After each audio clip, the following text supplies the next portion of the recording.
Welcome to the Behaviour Speak podcast. Now, here's your host, Ben Ryman.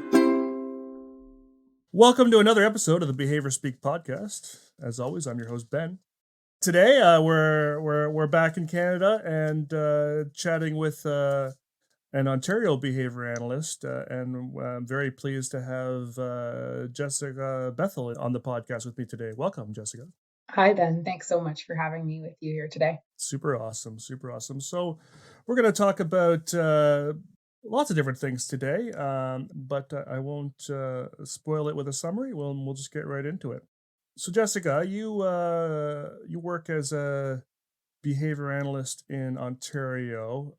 So how'd you get into the field of behavior analysis? I always like to ask the origin story. Sure. So do you want the Coles Notes version or the full version? Because it could be long or short. I like the full version. Okay. So I actually thought that I wanted to be a physiotherapist for my entire life, went into health sciences for my undergraduate studies. And in my last year of university, had a bit of a little crisis when I realized I didn't want to have to be like doing manual therapy and touching strangers. So I went for some, they have like career assessments you can do. And the thing that came out was speech and language pathology. So they suggested that I do that. So I started volunteering at a couple of SLP clinics. And that was the first time I ever had an experience with kids with autism. And I was just so fascinated that I actually from there signed up or I applied to an autism and behavioral sciences postgraduate program. The SLP was so upset with me. She said, don't do that. She said, you can go and work in that field without any qualifications. Just become an SLP. You'd be great at it. And I said, no, I think this is what I want to do. And I guess, as they say, the rest is history. But from there, I went to work for a couple of years, and then I went back and did my master's in human development and applied psychology, and then went back and did the ABA coursework and my BCBA later on. Cool. Where'd you go to school? A lot of places. Western like for Ontario. the autism piece, like the sort of the postgrad piece, and then your master's. Yeah. So for the postgrad, I went to Mohawk College in Hamilton. Oh yeah. I did the ABA coursework online through University of North Texas. Right. And my master's through the University of Toronto, the Human Development and Applied Psychology program at OISE. So that's the education school. Gotcha. Cool. Yeah, I've heard about the Mohawk program. Is it pretty comprehensive? Is that like a BCABA sort of centered kind of program, or? Yeah, I would say it's pretty similar. We had some really, really excellent professors who I believe are kind of went on, or at the time were kind of leaders in the field. So it sounds like the program differed at different colleges at the time. I was probably in one of the second year of the program, and we had some really great professors in that program. So I definitely learned a lot from there. I say to a lot of people that I probably learned more in that 1 year postgrad program than I learned in my entire 4 years of undergrad, which is that's amazing. Maybe not great, but I learned a lot from the program. It was really good and pivotal in kind of shaping my future in the field. Cool. And any notable names that were there at the time? I was going to name drop. I was. Yeah, do it. So yeah, Michelle Turan. Oh yeah. She was excellent. Sarah Kupferschmidt. Yes. Ed Mahoney. He is an educator in the Hamilton School Board. And actually, I learned recently that he does some consulting to Autism Ontario, or has over the years. Our paths haven't crossed, but yeah. So those are a couple of the names of people that for the program. No, it's a good name drop. So what are you doing now? Where are you doing clinical work, or like where do we find you these days? A bit of a combination of things. I worked in the regional autism programs in Ontario for a little while. I moved to the school board. I worked in treatment homes with adults. So I've worked in a variety of settings. From the school board, I went back into some kind of private clinical work. I did clinical supervision. I do a little bit of that once in a while, but that's not my primary area of focus right now. Over the last couple of years, I've actually shifted gears a bit, and I've been working within the local colleges, as a professor and thesis advisor. And I also, I guess my primary job right now for the past year and a half has been the director of the OAP provider list. So that's the Ontario Autism Program provider list, and that's at Autism Ontario. And without going sort of too deep into it, like what is, I know we have Aunt ABBA, which is sort of the Ontario ABA Association, and I know there's like that, and I interviewed a couple of folks recently from the Ontario Autism Coalition.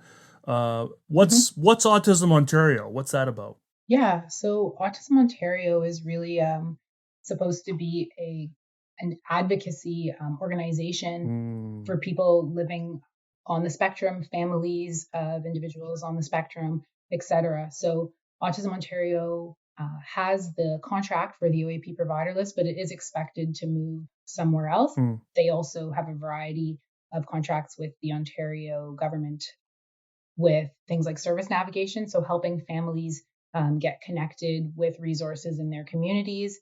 They do a lot of different learning opportunities, social events, which obviously have been impacted a bit by the pandemic, but just a lot of kind of advocacy camps in the summer in some of the regions and things like that, and some adult services as well. Oh, good. Cool. And then what's your role? Like, what does the director of the OAP provider list do? It's a bit of a mouthful and it doesn't mean anything to most people, but I actually do. My job is really quite interesting. So in Ontario, we have the provincially funded autism program, and the program has recently changed. So the program allows families, once they get their funding, they have the option of using their funding towards ABA, SLP, OT, or mental health. And so the provider list is basically a listing service of providers. Right now, it only includes ABA professionals. And the reason for that is because in Ontario, well, I guess in all of Canada right now, ABA is not a regulated health profession. So they decided to start with the ABA providers just to make sure that families are receiving, a high quality of service, and that they're receiving services from people with a minimum of a BCBA, not kind of just anyone who's saying that they're doing ABA, just to kind of, for public protection. Sure. Yeah. And I mean, I think we have the same. Yeah, the RASP, I believe. Right. We have the RASP, which is the Registry of Autism Service Providers in BC, but we also have the same sort of, I don't know if issue is the right word, but we have a lot of challenge. We don't have any regulations. So we have a lot of anyone with any level of training could call themselves a behavior consultant, and you don't even have to have training in ABA at all. I mean, exactly. We have behavior consultants that are, doing things that I've never even heard of, exactly. and as their service, and that's fine, and they can get funding, but then they can't get on the RASP, but they can still get funding. So does this service provider list, is that for BC? It's just for the kids. It's primarily for the kids that are under 6. Is it sort of the same idea there? So the Ontario Autism Program, it now will go up to 18. So it's not just for the early intervention. The earlier iterations of the autism programs in Ontario were kind of that early IBI, that was that age group, but now it goes up to age 18. Yeah. And you're right that what you mentioned is one of the challenges. One of the things I always say is, your plumber could actually sign one of these things and just say they're delivering ABA. So this is why we really need a list like the OAP provider list. That's why we need these listing services. That's why we really do need to have kind of a minimum standard. And the good news is that in Ontario, by December of 2021, anybody who's providing funded services under the OAP as an ABA clinician, they will need to have a minimum of a BCBA to be able to deliver services that are funded by the government. So there won't be any folks that are sort of, and I don't want to use the term because I know that the term itself it's got some colonizing components, but there won't be folks that are essentially allowed to be on the list because they were already there. No. So that won't be allowed. There is some element of that right now on the list, but it's only psychologists who have documented expertise in ABA, and I actually have an advisory panel Yeah. that helps me to go through all of those applications from psychologists to ensure that the ABA experience and expertise that those psychologists have is equivalent to what a BCBA would be required to have. Gotcha. Because as you know, there is a difference between what you would learn kind of in your general psychology program versus if you're doing kind of more ABA specific coursework. So we do a pretty rigorous, like we manually review every application that comes in.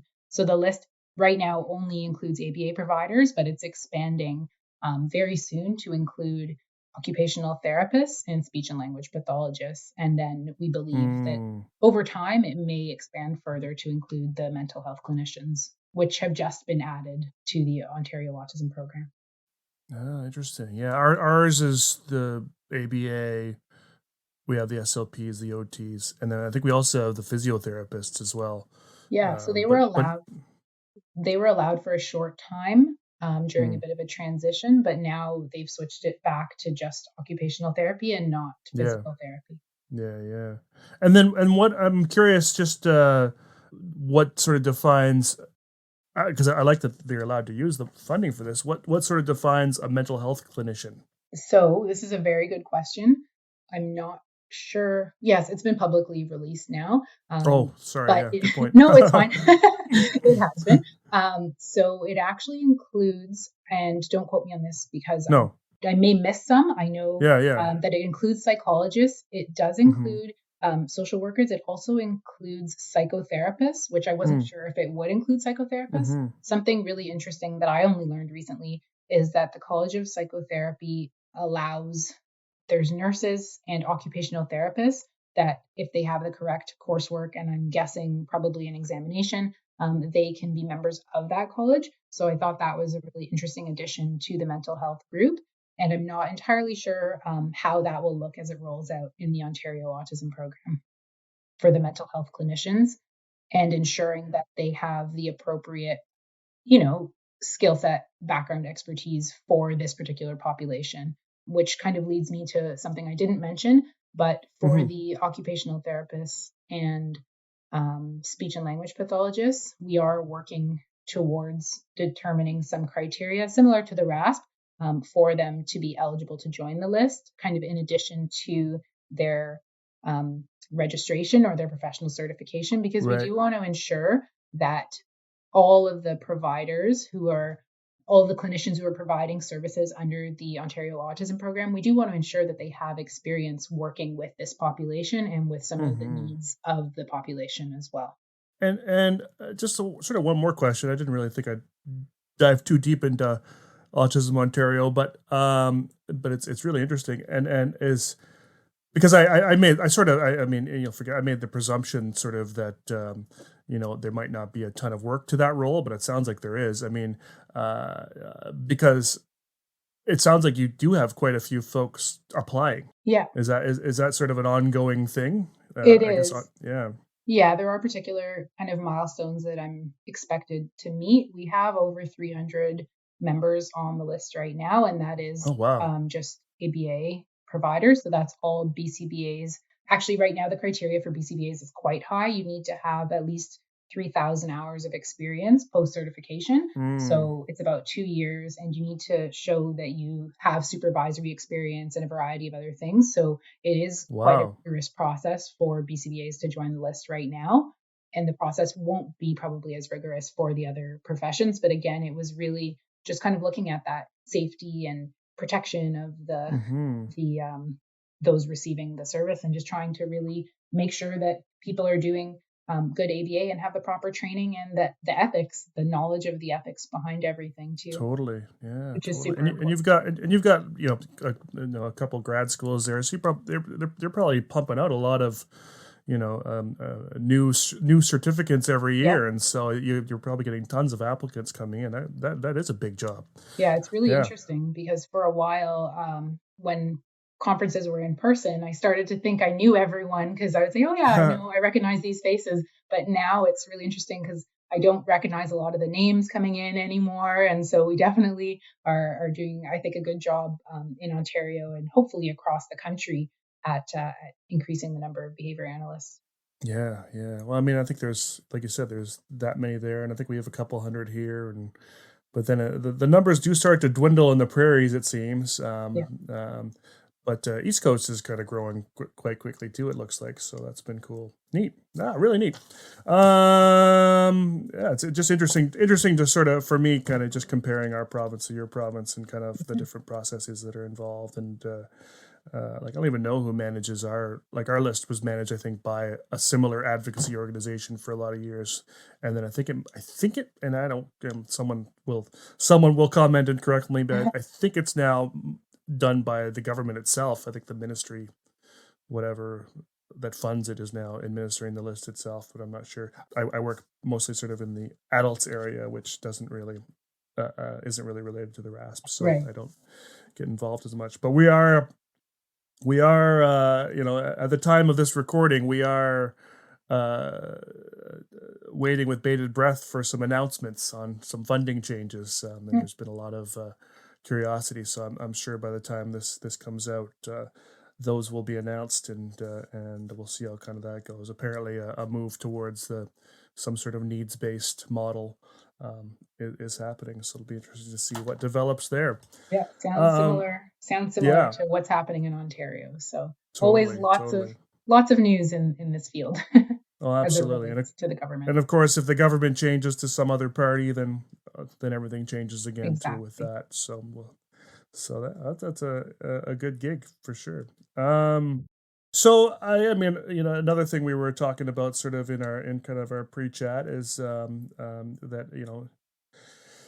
I was sort of talking about the first episode that I did on the podcast with a colleague of mine, Danielle, who was sharing kind of her experiences, as a Black behavior analyst in BC, and at the time her perspective was she was kind of the only one out there, and also she wasn't. She had moved from Trinidad to here, I think maybe 12 years ago or so, and so she had kind of some of those cultural pieces too of coming from a different land. And it was quite interesting to sort of hear her experiences, not just sort of in terms of kind of racism in general, but sort of within our field kind of as well. And I was I guess surprised in the moment at the time, and I will say, I've learned a lot since that interview. I did that interview, I think, in September of 2020, I think, and I've definitely my perspective has changed in massive amounts of ways since then. And so, going back, I probably wouldn't have asked the same questions that I asked then. But for the folks that maybe missed the promo photo for this episode, you were also a Black behavior analyst in Ontario, and so I was just interested to kind of hear, what your experience has been like in Ontario and just in general as a person of color. Yeah. So I think my experience obviously would be different because I was born and raised in Ontario.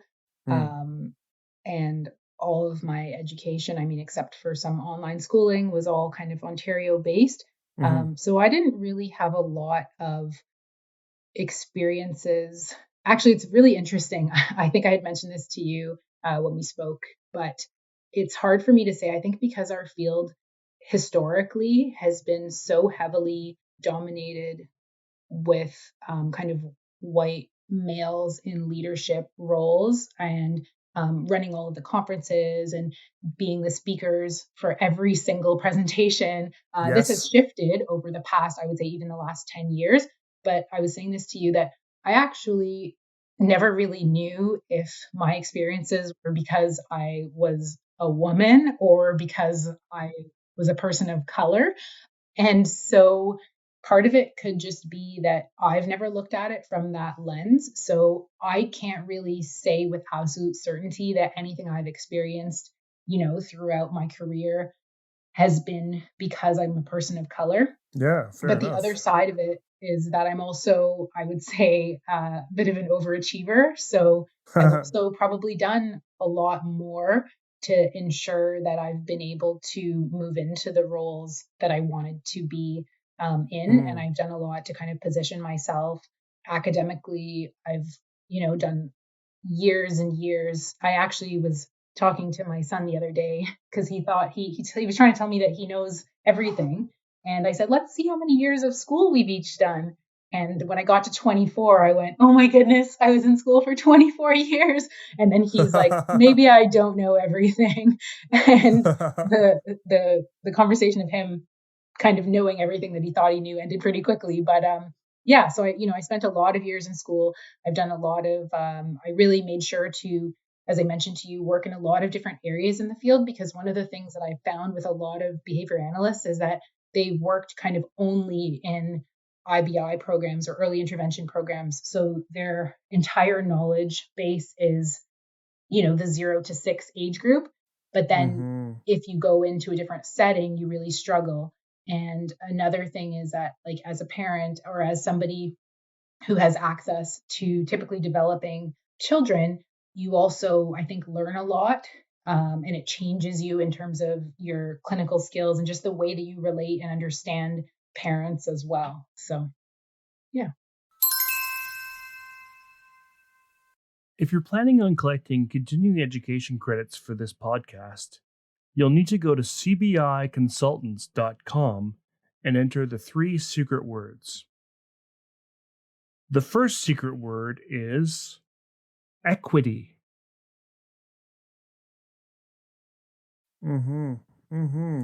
Yeah, it's interesting, the sort of overachiever comment, because I have heard sort of from other Black behavior analysts in particular, and I always say Black behavior analysts because from my personal experience, I haven't really come into contact with Black folk that weren't behavior analysts.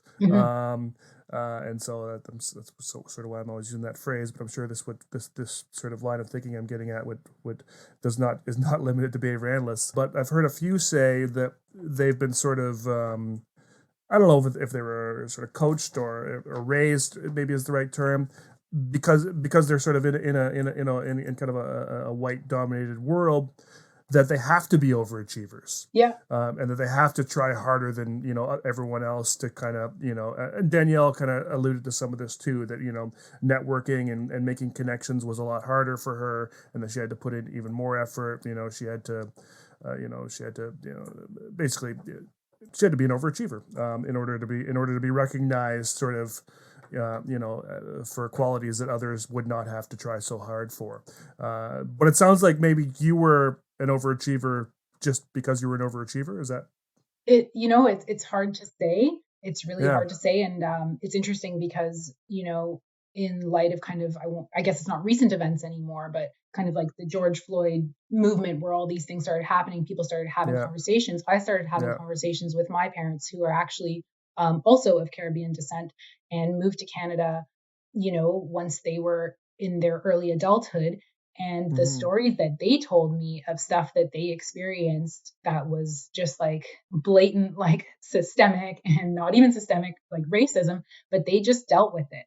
They just took it and they said, okay, well, we know we're going to have to work this much harder. So we just did it. So it's a really interesting question that you ask, because I can't say, I'm just an overachiever because that's just the way I am. But maybe, my parents knew what they were doing and said, we need to teach our children that this is what they need to do to be able to be successful kind of in this country. So it's quite possible that because of their experience, they raised me in that way.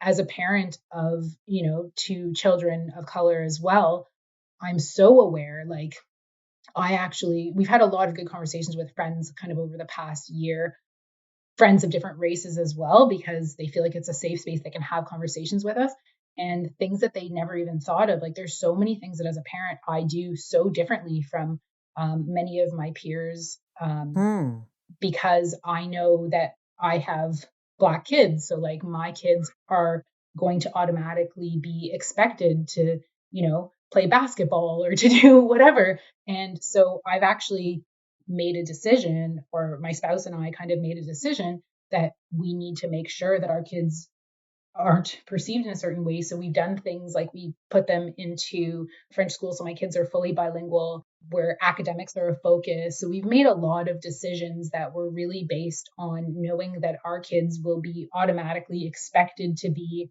not necessarily the smartest kids in the class and whatever, like there's certain perceptions that are just expected. So we've kind of gone above and beyond. And there's a lot of things that we do just in our parenting because we know that our kids will have to work harder. So I guess it's no different than probably what my parents did with me. So, kind of going back to your original question of the overachiever piece, it kind of maybe all comes back to breaking down some of those barriers of systemic racism. Like, how did we get to this point where we even have to do this? And like, Yeah, why do we have exactly. to do it? Why do we have to work that much harder? Like, my kids are no different than anyone else's kids. So why do I have to do all these extra things as a parent to make sure that my kids can be kind of successful or treated the same way in society, right? Yeah, totally. And that's really interesting. And so I think, I think part of that is probably that you were encouraged by your family, and you've encouraged your kids to, to work hard and kind of do all these things.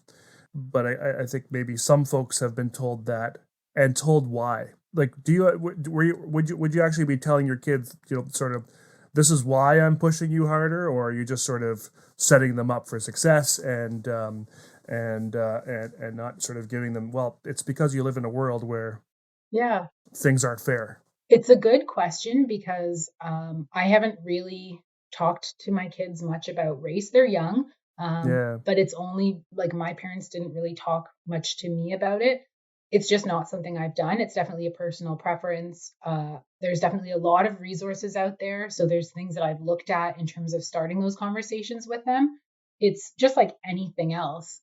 It's always knowing when it's appropriate and what is appropriate depending on the age of your child to start having those discussions. So yeah, yeah. I don't know the answer to be completely No, I honest know, I know, I yet, know. Yeah, yeah, but yeah. it's mostly because I don't really know, so I just haven't really addressed it with them. But yeah, I guess it's just one of those things. There's not really a right answer, and as a parent, you just kind of do the best you can. My mom's famous quote is, "You didn't come with an instruction manual, and I'm doing the best I can." Because I would always say, "Why aren't you doing this?" And it's so funny because so many times my kids say stuff, and I just want to say that to them, but I don't want to be, turning into my mom, so I don't say it. No, But yeah, 100%. Yeah, yeah. it's kind of now it seems so wise to me. At the time, I was like, "That's so Yeah. annoying that you keep saying that," but now it just feels like kind of the wisest thing someone could ever say. Totally. No, that's a great line. Yeah. Because I also think, because that's the thing, things have started to see kind of pop up too in some of the groups that I'm in is like some really nice new takes on children's books, for example, Yeah. when it comes to kind of teaching about racism and that sort of thing, and kind of what's happening, and I think those are amazing. I also kind of wonder if there shouldn't be, those same kind of resources for the white families, Yeah. in the sense of, here's why you don't have to try as hard, Yeah. and sort of those pieces, because I know I know I was taught nothing about privilege and whatnot, and certainly post George Floyd, I've had some great conversations with my parents, and I was kind of happy. To be honest, and mom and dad, if you're listening, forgive me, but I sort of half expected, to kind of hear more kind of, I guess, biased kind of statements from them, Hmm. in these conversations, mostly because other folks, other white folks that are kind of in their age demographic that I've interacted with have had pretty biased, and that's being nice, like Yeah. hardcore racist statements, Yeah. kind of coming out of their mouth, and because that's the way it was, Mhm.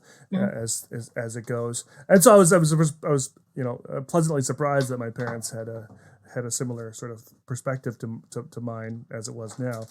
But that said, we weren't really taught anything as kids about it, and so I think that'd be interesting to see if if there could be some more resources out there for not just the children of people of color, but for the oppressors. Yeah.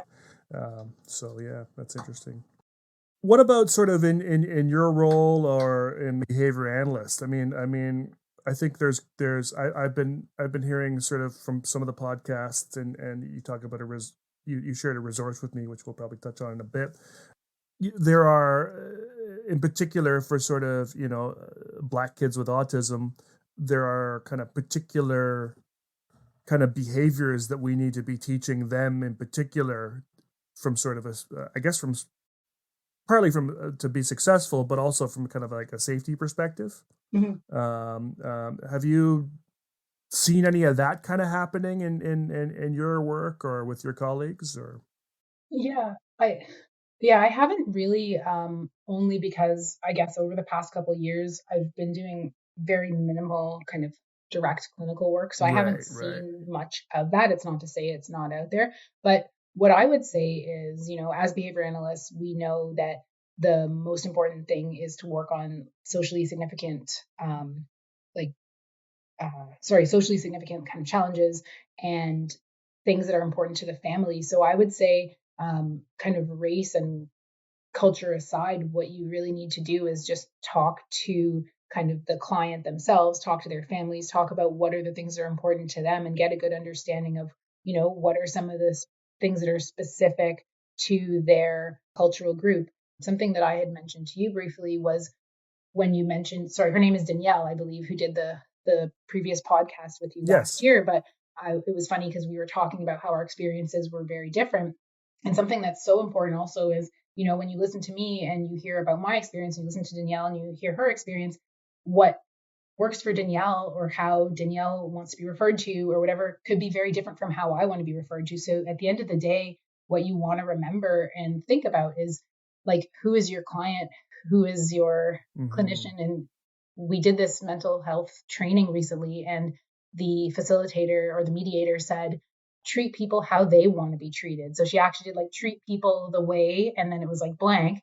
And everyone said, treat people the way you want to be treated. And she said, no. So, Mm. part of what we need to do, and it sounds like you're doing a lot of this, it sounds like everyone's doing a lot of this, by having these conversations with like our parents and safe conversations with like friends who, friends and colleagues, is for all of us to just kind of see this as a continual learning experience and just continue to be open to having the conversations. And there's learning to be had on both sides. Something that I didn't mention earlier was when I was talking to my friends about the things that I have to do as a parent, I didn't even realize I was doing a lot of these things to like protect my kids. And I was aware that my friends or that other people didn't have to do this, but I didn't even really Mm. realize why I was doing these things until I started to have these Hmm. conversations. So a lot of Yeah. these conversations have been learning experiences for everyone. And, this is kind of my like, this was supposed to be my big point of this whole conversation. So I'm giving it away right now. But really, like, Do treat it. people the way they want to be treated. And just, you really have to look at the individual, which is exactly what we do as behavior analysts, and just really listen Yeah. and learn and be committed to continually learning, because you can't just say, oh, I learned that. Like, look at the conversations you've had with your parents. So they've learned something like 20 years ago, but stuff changes, society has changed. So we just need to be open to having those conversations. You can have differing views, but you just need to be open to having those conversations and continually learning. Yeah, absolutely. That one point you made about sort of, you and Danielle's experiences being completely different, which, makes perfect sense. There's a phrase, and I'm not going to say it right, and so maybe you can say it for me. That we say for autistic folk that, no, what is it? No autistic folk is the same person is the same as another, or something like Yeah. that. You've met one person with autism, you've met one person with autism, so no two Yeah, people are the same. So it's exactly. kind of the same for everyone. Yeah, exactly. Well, that's what I Yeah. was kind of getting at. Is that it's funny that we sort of have that phrase just for autism, Yeah. but we don't have it for all these other identities that are out there. Yeah. And I think that's kind of your point here, is that everyone's an individual. Yeah. Everyone's an individual. Exactly. Exactly. Yeah, cool. So I have seen sort of recently that, there has been a little bit more work, and I think it's more recently because since the George Floyd sort of event. There has been more work in kind of in the behavior analysis field, specifically kind of on either racism or cultural competency or cultural humility or whatever, Mhm. kind of terminology you kind of want to use. And that there's actually been, even some actual kind of data kind of collected on some of this stuff. Uh, what is the data telling us? Yeah, so that's a really good question. And I think the answer is actually maybe a little bit entertaining for some, or just maybe food for thought for all of the behavior analysts out there listening. So I recently attended a conference, and I'll just give another plug here, but the New Jersey ABA, so NJABA, I attended their Hmm. conference earlier in the year. And they've been doing quite a bit of work on diversity, equity, and inclusion. And they've been really saving space in their conferences to talk about this.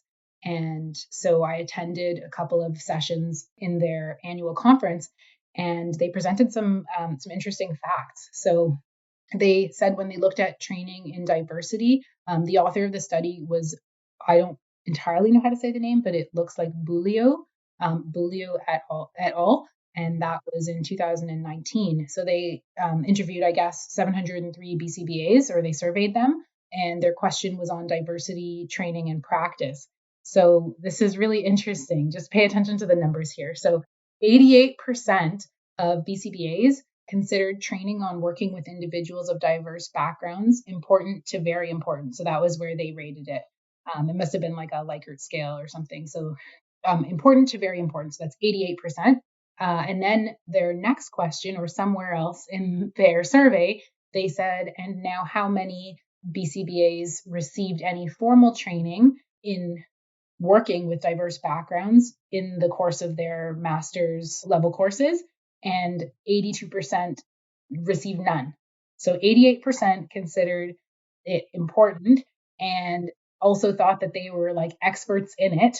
Sorry, I missed that piece. So they thought that they were kind of experts in diversity and all of those pieces, but only 82% had received the training as part of their master's coursework. So similar information has been garnered from the BCBA, or sorry, the BACB. There has not been a big focus in terms of some of the coursework requirements in the area of diversity, equity, and inclusion. And I know that it has been addressed and it has been talked about for some of the newer versions of the coursework requirements. Sorry, the task list. I was just completely drawing a blank.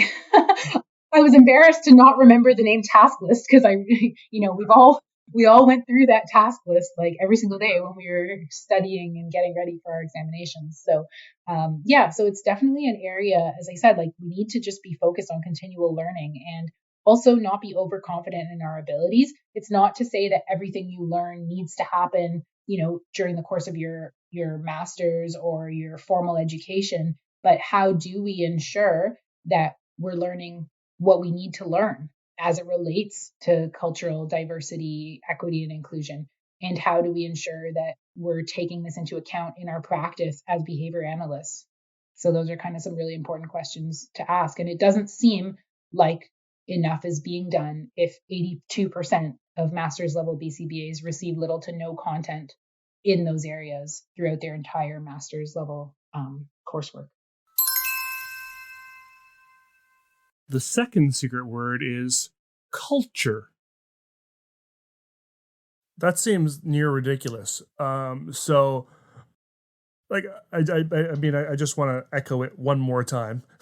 So, 88% of of this, like 700 and some BCBAs, 88% thought they were, considered, the cultural competence piece to be super important, and that they were knowledgeable in that area. And yet at the same time, 82% of them never had any training. I mean, this really sounds like, it sounds like you could sort of pull out cultural competence and sort of throw in, kind of any sort of, I don't know if soft skill is the right term, but any kind of sort of side skill, and you'd probably get similar results. 88% probably consider them really good at compassionate care, but have never had any training in it, or have thought they Yeah. were really good at collaborating with other professionals, but haven't had any training in it. Yeah, and I think this is a thing in our field where there's a bit of an overconfidence in your ability to do things that you haven't had training in. Yeah, and that's exactly what they were saying. So in that particular talk at the conference, they were saying it really is just a caution about false confidence based on mere exposure to diverse populations. So just because you've, maybe worked with an Asian family or worked with these families, it doesn't mean that you're an expert in any of these areas. And it's funny that about the overconfidence piece because, as part of our ethical obligations, we are really required to ensure that if we're not competent or confident in an area, we should be seeking out mentors. But that maybe leads to another point because where do we find people to mentor us in Yeah. these areas if it's not specific to kind of the behavioral like competencies or kind of the competencies of our actual work, but it's more related to kind of like cultural competency. So Well, especially yeah. if it's not something that's sort of specifically required, right? I mean, we're Hmm. required to take, these learning CEUs. We're required to take a bit of ethics, a bit of supervision, and maybe you could squeeze it under ethics sometimes, but there's no specific requirement. I don't know if you're familiar with. There's another, with all the changes in the BACB coming up, sort of next year around international certification. And Hmm. there's a few kind of accreditation bodies out there that are sort of trying to, form or develop to kind of meet the needs of folks outside. I know one is the QABA, and that's been around for a little bit. And then there's a newer one that kind of got formed sort of just after that announcement called the IBAO, the International Behavior Analyst Organization, and they're currently sort of developing their own VCS and approved educations, but basically similar sorts of pieces sort of to create a certification. And one piece they added was they have CEU requirements as well, and I believe they have a sort of a learning CEU requirement and maybe an ethics CEU requirement, and they have a cultural CEU requirement, which I thought was really Okay. cool. So that Yeah. sort of is like you actually have to learn a bit about something to do with other cultures in order to kind of maintain your credential, and that'd be something cool to see sort of over here. Yeah. Yeah, so I think one of the questions we can ask, and again, this is like just coming back to that conference, but they were asking, can we expect behavior analysts to integrate diversity into their clinical work if they have not been taught explicitly to do so? So I Mm-hmm. think that just really kind of tied in nicely to what you were just saying. Yeah, So yeah. totally. And I was thinking about just in general, like you know, I've been hearing a lot lately about imposter syndrome in this Hmm. field and in other fields as well. And I know it's a real thing for sure. And I'm not sort of trying to sort of lighten that sort of feeling, but I think there's a positivity there. Like if you're feeling this sort of sensation of imposter syndrome, I think that's a good thing, because what that tells Hmm. me is you don't think you know everything, Yeah. and you're worried that you don't know everything and you need to learn more. And so I think if there's folks out there that are feeling that, that's great. Um, that they go back and learn. Yeah, I would definitely agree with those sentiments. So we're behavior analysts. There is some work being done. I have started to see some papers coming out. I know behavior analysis and practice had a lot of folks should be familiar with the journal itself, but the special series they put out or have been putting out with they had a guest editor, Denisha Jingles, and they were doing a lot of sort of racism connected papers and stuff kind of coming out. So there is some stuff kind of starting to happen there. What's knowing kind of this is a thing, and knowing that you've got this 82% of us that have never learned anything about this. Uh, where do we start? What do we do as behavior analysts so we can kind of I guess, become more competent? Yeah. So I have a couple of steps in mind and then just maybe some larger picture things. So I would say the first thing is always just ask questions. Mm. So if you're not sure, I could think back. I'm sure that we all think back to some of our early days in the field and cringe and say, oh my goodness, why did I do that? um, and think of how you would have done things differently. But one of the biggest things is that I've never really run into any issues or I've never really had any regrets when I've asked Mm. questions. So I would say if you're not sure about something, make sure that you're kind of in like a safe space to ask the question. Maybe don't do it in the middle of like a school board meeting with, 15 people in the room. If that becomes a thing again, I don't know. It's not in Ontario right now, but if you're in a safe space where you can, I would say ask questions. And I think that's probably a really, really good starting point. Assessing your own current competency, so your current cultural competency, there's tons of assessment tools out there. I'll share some of them later. One of them that I've done with my journal club and with my colleagues at work was called Rap Workers, and we'll share the links to these as Yeah. well. But they have a couple of really great cultural humility, cultural competency assessment tools, and some kind of educational materials as well. There's a lot of other resources out there. I won't say that all of them are equal, but the thing about them is that most of them are self-assessments. Mm.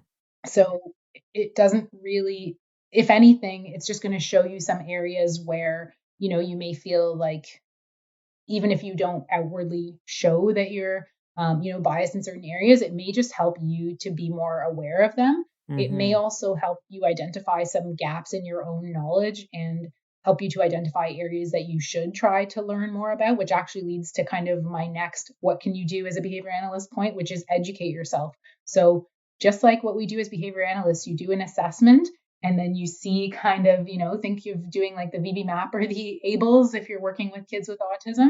You do the assessment. Once you do the assessment, you get a baseline. You see like where you're at. And then from there, you identify what skills you need to teach. So it's the same thing for yourself.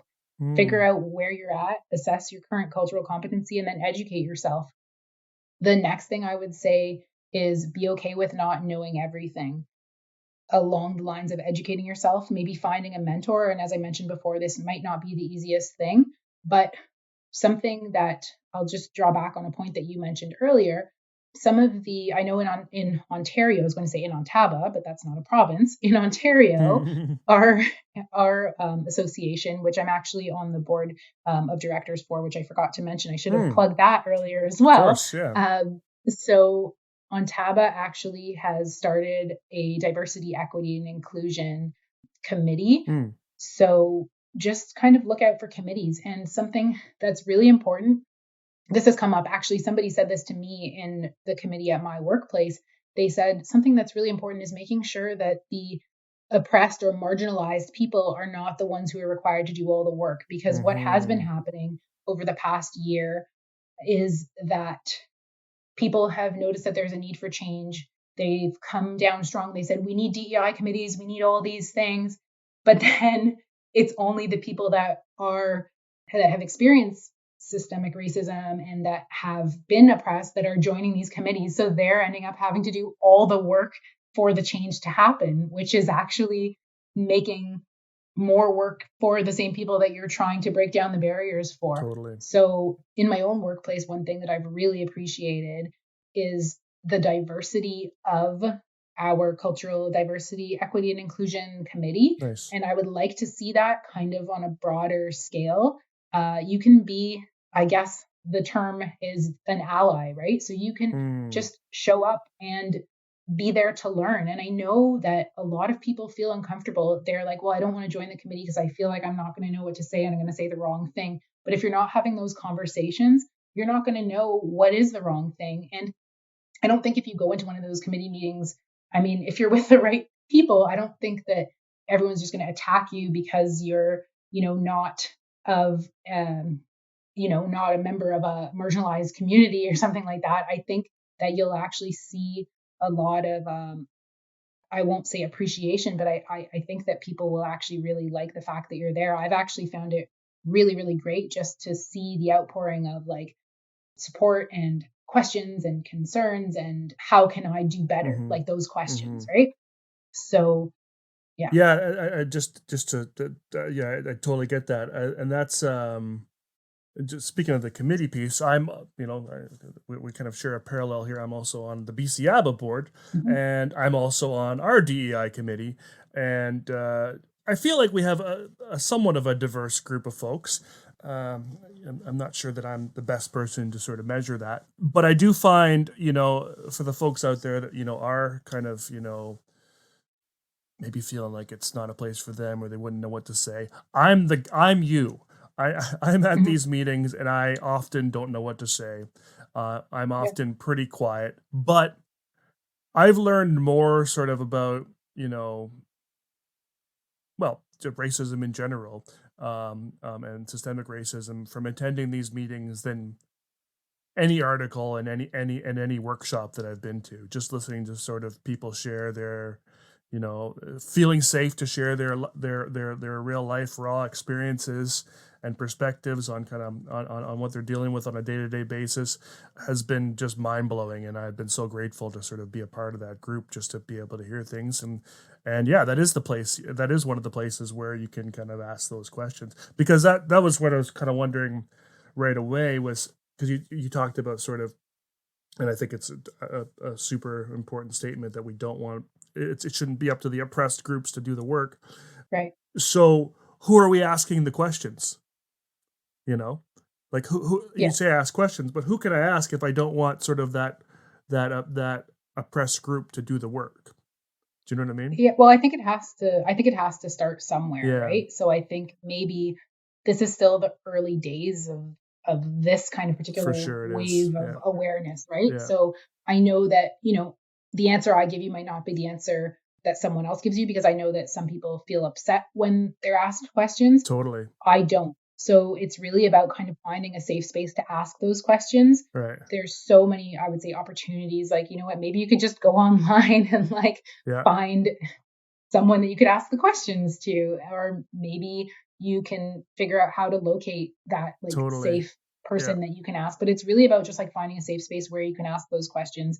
If you're in a group like the DEI committee, in BC, maybe just have a one-on-one conversation with someone. If there's someone that you feel Yeah. like you're maybe connecting with, say, hey, would it be okay if we chat for a bit after? Do you have a couple Yeah. minutes? Can we just like have a phone call and just try to get that information? I think you have to ask questions, at least initially. Maybe 3 years from now, things will change and there will be more resources out there and it'll be a part of the education programs and there will be less questions. But I think right now there isn't really a good way to get a lot of the information Mm-hmm. without asking questions. Just back on my earlier point that I was talking about, one thing that I didn't mention, and I know behavior analysts will love this, is just make sure that you're monitoring your own behavior change. So if Mm. you're doing any of these assessments, if you're assessing like where you're at, don't just do it once. That wrap workers assessment that I did a couple years ago, I did it again with my colleagues in my workplace this year. And I'm planning to do it again. Like, to be completely transparent, I don't know where I put the initial assessment I did because it was like 5 years ago. But it's a really good idea. This is what we do. So why would we not monitor our own behavior change? So if you're going to be doing an assessment on yourself, a self assessment, if you're going to be doing any of this stuff, why not look at those areas you need to improve and then look at it a year later, look at it 6 months later and Wow. see if you're actually making improvements in those areas, and go back and do the assessment again and keep it, file it well. Don't do what I did. And Yeah. then go back and do it and see if you've made changes. And if you haven't, then, obviously you're not teaching in a way you can learn, and you need to find a better way to get that information to make sure you are improving. I love that point. Yeah, I mean, because I would totally be the guy that would only do it once. Yeah, Yeah. let's go back and see where I've improved or haven't improved, and Hmm. maybe even graph the data. Why not, eh? Uh, Why not? maybe do a poster. Why not? This Yeah. is me. Yeah, yeah. So that's really cool. And there's and there are seems to be a lot of, so in terms of kind of educating myself now. I think kind of a two-part question here, and this sort of maybe goes back to the ask questions. I keep thinking, that I need to ask questions of minority groups that are behavior analysts, but this stuff Hmm. isn't just about behavior analysis, right? So I can Not ask at I can all. ask anyone anywhere that does anything that's Yeah, willing to talk to me, and I suppose and that would really open up the resources. Probably a floodgate of options that are out there in terms of kind of getting help and getting questions answered. exactly. Exactly. And as it relates to behavior analysis, there is some research. And again, we'll share this in our kind of resource dump. Yeah, I shouldn't use the word dump because I want it to sound really great so that everyone clicks on it. totally. But in our pool of amazing resources that we're going to Mm-hmm. share with you, there will be some kind of academic research, like things Mm. that are starting to emerge, and we'll share some of that. A lot of it Mm-hmm. is US based, Mm-hmm. but I know that there is some research starting in Canada, in Ontario specifically, and we can just start to be on the lookout for that. As I mentioned to you, Ben, I don't really know because in Ontario we've had a very long lockdown, Mm-hmm. which we're kind of coming out of right now, but I haven't really been as exposed to kind of what's going on in terms of like academia and stuff right now. But I know that's something you'll probably talk about in one of your future episodes with other guests. Yes. But I know there is some kind of early research happening, so just keep an eye out for what's happening. And then if you are somebody that's involved in research, then why not be kind of the voice of that change and just making sure that we are reaching different cultural groups. And also a really big point is making sure that in your research that your actual like the subjects of the research represent diverse groups as well. So that's something really important to consider, which is actually a struggle for a variety of reasons to get a diverse set of participants. A lot Mm-hmm. of that is again because of barriers of sometimes socioeconomic status. It's not so easy to get childcare. You know, if you're taking transit, it's not as easy to just like drive to somewhere to a center.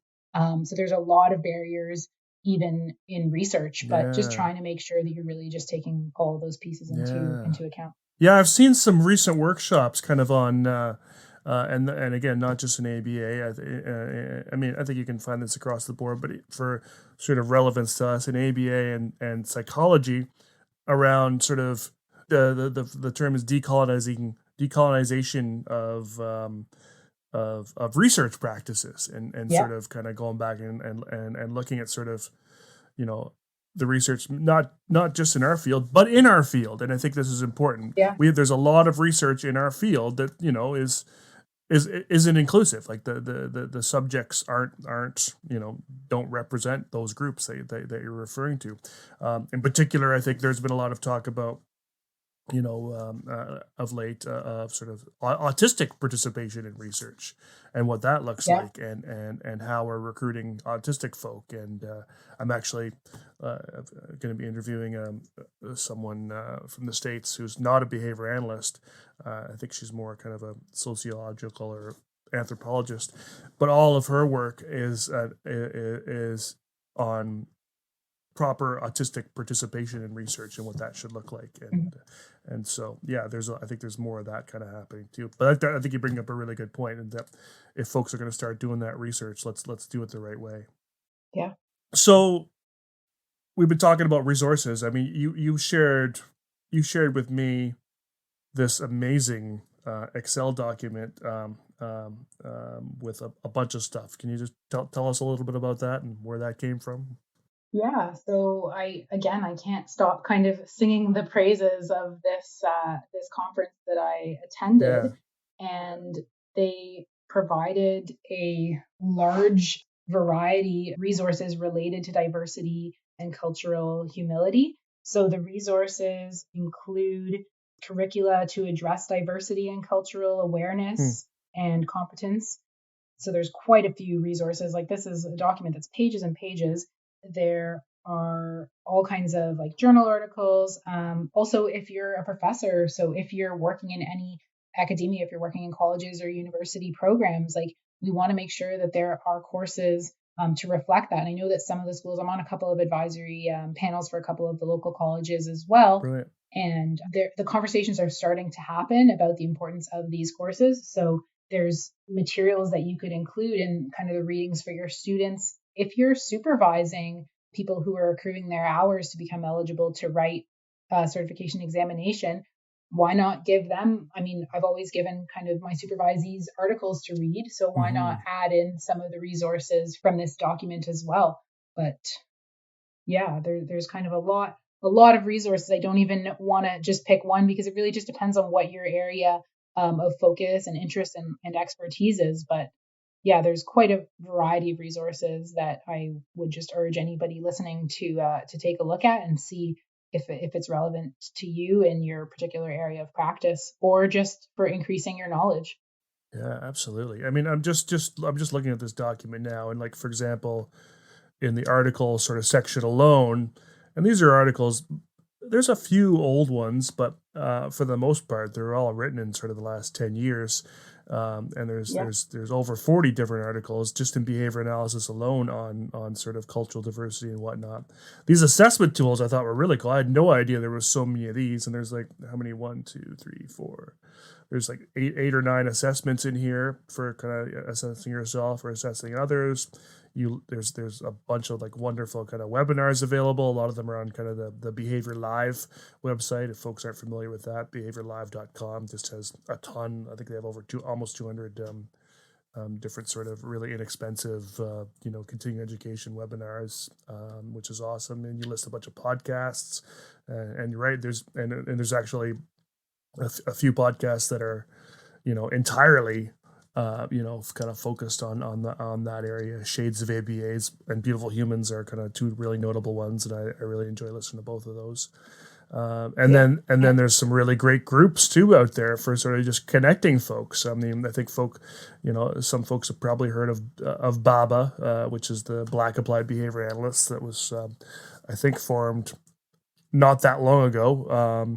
That recently had a conference in June that was just amazing.